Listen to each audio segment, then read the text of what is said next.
Hi guys, this is Hunter with Mann Lake, and this is the March edition of the Beekeeper's Buzz for the Western United States. So spring is finally here, and that means things are warming up, flowers are starting to bloom. There may be more or less forage depending on where you're at. So if there's less, you may need to supplement with something like a pollen patty. We have multiple offerings. Got some here behind me. We have Ultra Bee that comes in single patties, 10-pound boxes, and 40-pound boxes. You can even get a 2,100-pound tote if you're needing that much. We have different levels to it. So we have regular Ultra Bee. We have Ultra Bee Plus with 5% natural pollen. And then we have this Ultra Bee Rocket Fuel, which has the 5% natural pollen plus Apis biologics added into it, kind of closing the gap between pollen substitute and natural pollen. So as things do start to warm up, you'll have more opportunities to get into your hives. You'll want to check for a few things. You'll want to make sure that you're queen right, so you're seeing eggs. You want to make sure there's a nice tight brood pattern, your queen's laying right, she's looking good. And then also you want to check the resources in the hive. If they're low on anything, you could always supplement with this Pro Suite. We offer this in 1 gallon, 2.5 gallon, and 5-gallon buckets. Beyond that, if you are seeing brood, chances are you have mites. So you might want to think about your treatment plan for the year. You really want to set yourself up for success early, and you have a range of different options. These are really going to depend on the time of year and where your bees are at, but I would recommend Apivar or Formic Pro.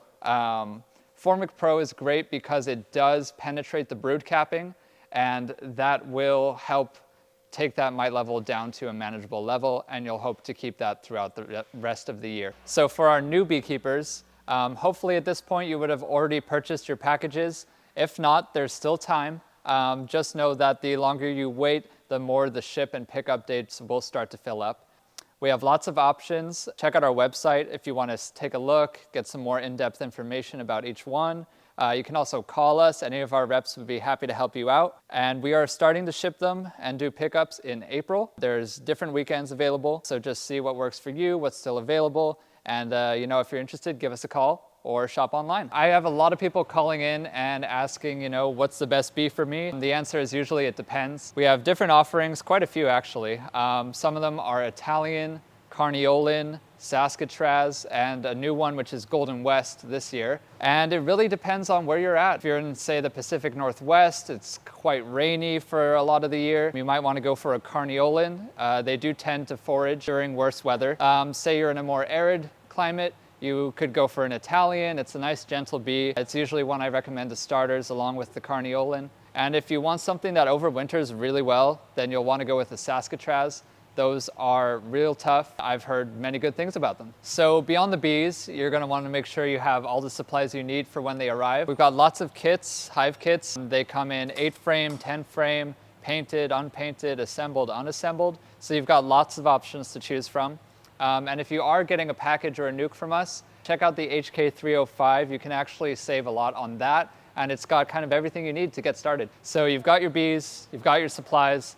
The last thing I would recommend is to just keep learning. There's plenty of resources available out there. You can join your local Beekeepers Association, find a mentor. You can check out the blog on our website, or give us a call. Many of our reps here are beekeepers themselves, and they'd be happy to help you out. So that wraps things up for this edition of the Beekeepers Buzz. Be sure to check back next month for more good tips, and don't forget to like and subscribe.